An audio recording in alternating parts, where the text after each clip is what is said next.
There are 4 essential facts that every 20-year-old should know that most are never taught. Your energy is a limited resource that you are consciously or unconsciously investing each day. How you invest your energy determines the outcomes of your life. Most people will convince you to invest your energy into things that benefit them, not you. You will likely never have as much disposable energy as you do in your 20s ever again. And because most 20-year-olds don't consider these 4 facts deeply, they make one big mistake. They don't invest enough energy into building a strong foundation for the rest of their lives. They get lost in the pursuit of pleasure, and until they realize the enormous cost pursuing pleasure will have on their future, they will keep spending their most potent and fertile years on things that will never pay them back in the future. The cost of chasing pleasure and comfort in your 20s is regret in your 30s. But if you become disciplined and invest your energy wisely in your 20s, you will be surprised by what you achieve by 30. If you sow the right seeds early on, you will reap an abundance of health, wealth, intelligence, love, and strength in the future. Abundance is necessary in tough times, but it requires forethought to produce. Abundance is also helpful to the community, so the abundant often become leaders. If you become disciplined and invest your energy wisely in your 20s, you will be dependable and resilient in your 30s and beyond. And there are 3 concepts you need to understand to become disciplined. Concepts that explain why you need to invest your energy properly in your 20s and how best to invest it. Those concepts are compound interest, purchasing power, and the 5 best assets to invest in. The first thing you need to understand to be disciplined is the relationship between your energy and compound interest. Imagine this. The year is 2024. We have 2 20-year-olds, Jack and Jill. They both have $50 to invest every year. The money is a metaphor for their energy, which I will fully elaborate on later. Jill invests her $50 a year in an asset that increases by 7% in value each year. That asset represents a good habit.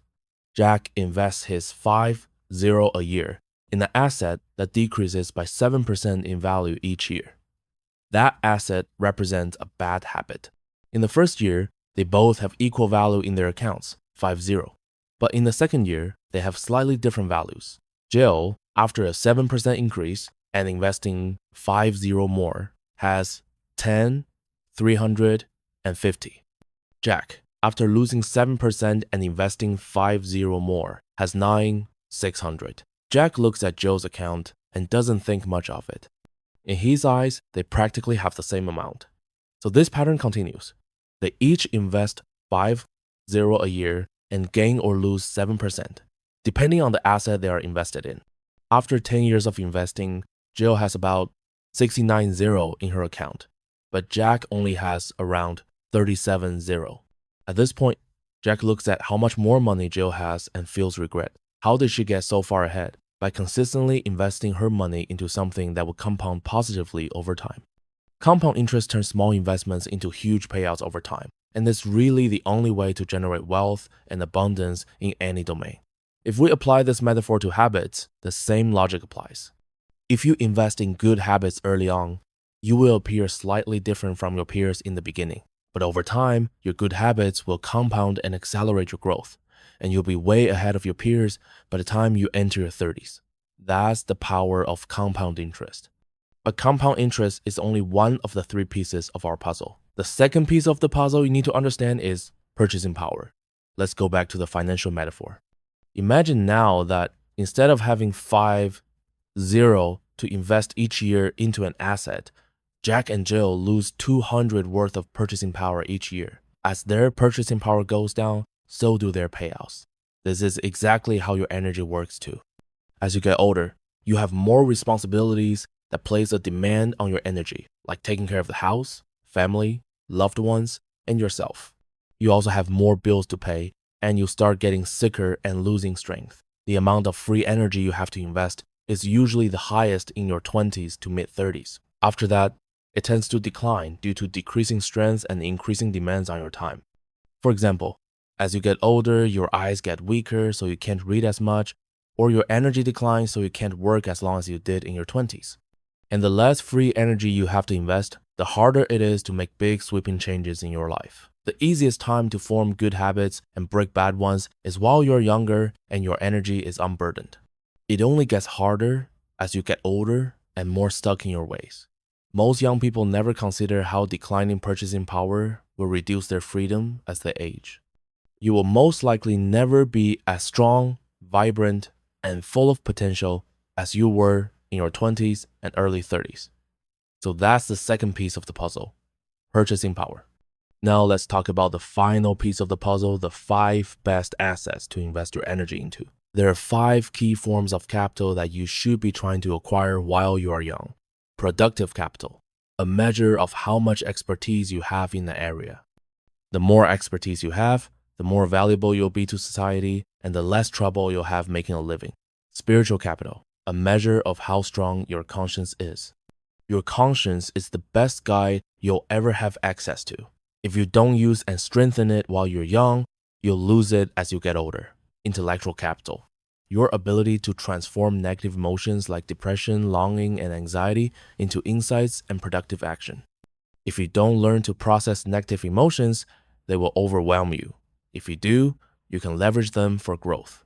Social capital, the depth of your relationships.